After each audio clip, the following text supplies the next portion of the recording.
Hello. Good day. Welcome in. This is a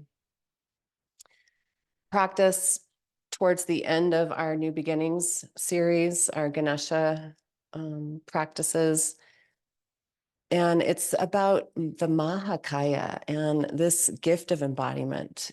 Maha means great and Kaya is body. So Ganesha is the ruler of the root chakra. He's the one we look to for ceremonial new beginnings. So anything that you wanted to start and create, Ganesha would be the deity that you would call in to bless the pathway forward. And then the tantric practice teaches us that he is known as the Ganeshwara, the Ganesha, the remover of obstacles, and Ganeshwara, the one who puts the right obstacles in the path. However you find yourself on your journey today, I think that we've had to recalibrate our new beginning a few times. If you're paying attention, there have been some obstacles put in the path, and if you're really in tune, it's going to be subtle, or maybe feeling not so subtle. Course corrections that get you back on track. And one of the things I believe wholeheartedly is we don't have to actually know where the end of the journey is.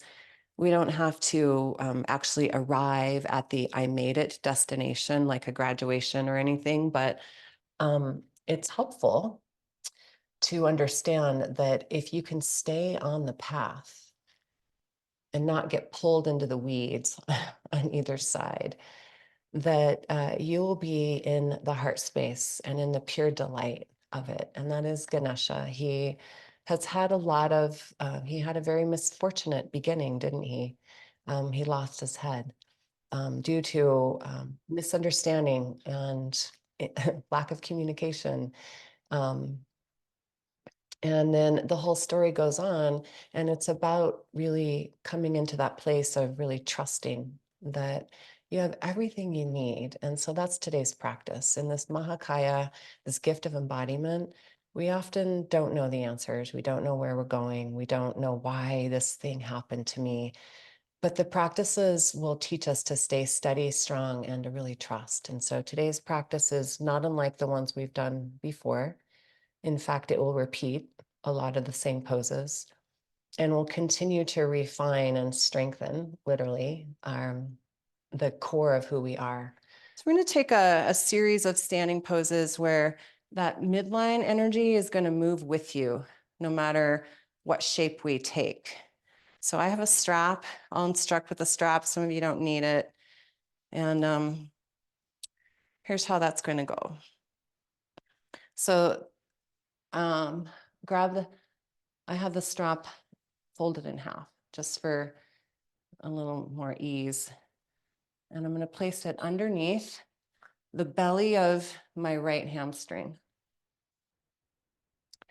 With the palms facing up, I'm holding that strap so it's right on the inside and outside of the inner thigh.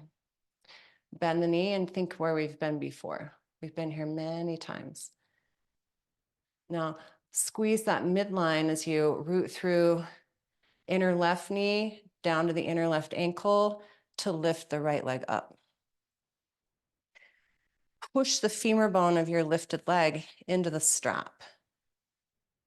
Keep pushing that femur bone into the strap as you root more through your standing leg. Shoulder blades on your back. Listen to your breath.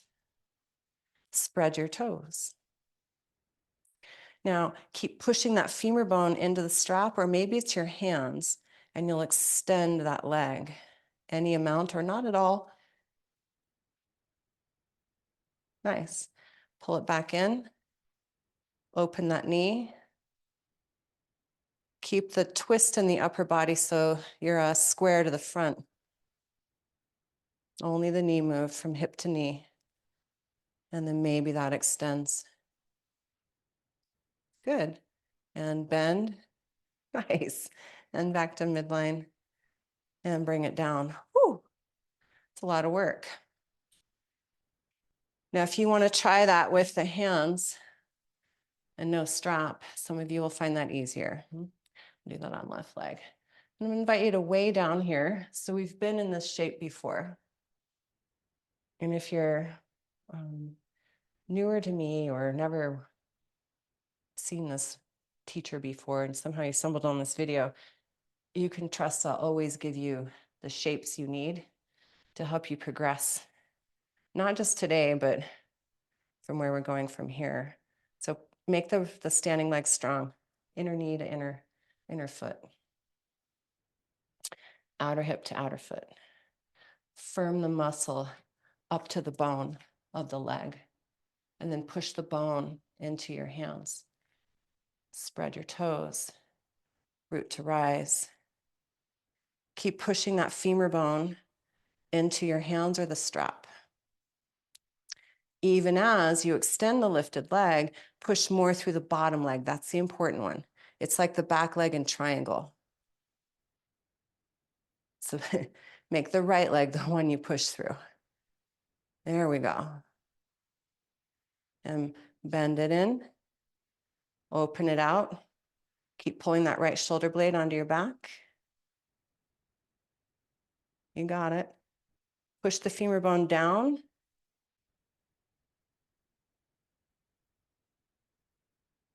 Nice. And inhale.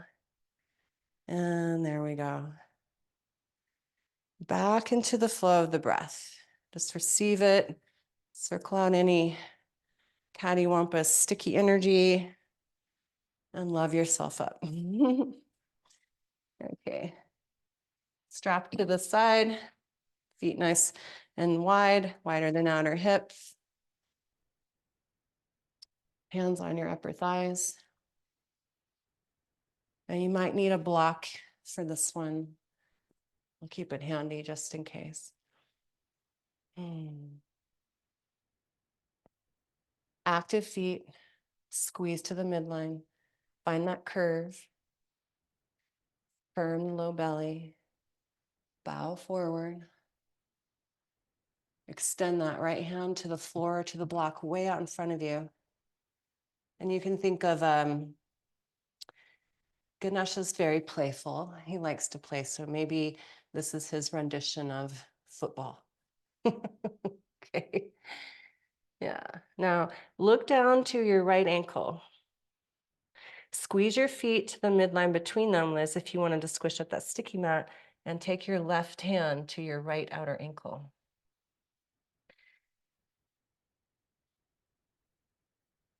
Bending the left knee, straighten your right leg. And as you straighten the right leg, can you push the upper sit bone on that right leg wider to the right? Notice it wanted to come with you on the left, so push the right thigh right. And release. Switch the blocks in the hand. Deep breath in. We're moving towards Vakratundasana, which is the one tusked, the one with one tusk. That's a Ganesha, the one tusk. And as you bow forward, look down, right hand, left ankle, push down through the feet. And as you bend the right knee, straighten the left leg, pull with the right hand and try to keep your chest square. Widen the upper left thigh. And back to center. And we'll climb up and swish the hips. So one of my favorite Ganesha stories, he just left a beautiful feast, and he's got a plate full of sweets, and he's riding his rat. That's his mode of transportation. All the deities have a mode of transportation. And here's this giant elephant riding a rat down the trail, eating his sweets. And all of a sudden, so come back to center, all of a sudden, the rat sees a snake and rears up on its end and dumps Ganesha off the back. He spills out his sweets, and up in the sky above is the full moon. And Grandmother Moon just starts laughing and laughing and laughing. So we'll go back to this touchdown or football pose, laughing and laughing and laughing. And laughing because she's seeing this great being get so distraught over a plate of spilled cookies. Left hand, right ankle. Pull both legs to the midline. Squeeze the upper inner thighs. And some of you will say yes to this. You'll cross right hand to left ankle. And maybe you straighten both legs, or maybe you stay committed to creating a good full moon, where that lumbar curve is lifting the sit bones and creating lumbar curve. Strengthen your Ganesha belly, the Lambodra, the pot-bellied part of you, the one who loves sweets. And then breathe and slowly unwind and come back to the one tusked version. And then hands to thighs and all the way up. So Ganesha hears the Grandmother Moon just laughing and laughing and laughing. And now he's even more incensed. He's like, I can't believe somebody actually saw this happen. And they're laughing at me. And so he breaks off his tusk and he hurls it at the full moon. And he's got so much vim and vigor behind that action that he shatters the moon into a million pieces. And this is the story of how the one became the many. So now we'll bow in and honor how there are parts of you that feel very fragmented. And as you reach right hand to left ankle, feel yourself coming in. And maybe you can't quite do the full pose, or maybe you have to narrow your feet or keep your knees bent, but there are many, many variations of a posture. And there's one that works for you. In fact, there's many variations. Some of you will reach left hand to right ankle. And some of you will continue to pull to the midline, strengthening the inner thighs, keeping your lumbar curve, even as you bow in. And let the pose be held. Let the spanda be felt. There's contraction and there is expansion. And within it all, you're the great witness.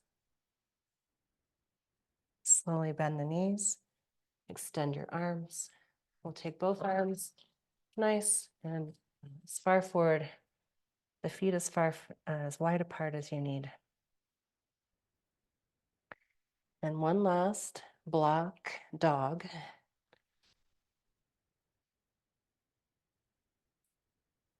And everything we work towards today will guide us to our next couple of practices.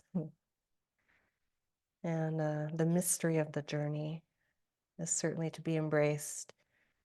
And the steadiness of the journey is yours to show up for. To child's pose.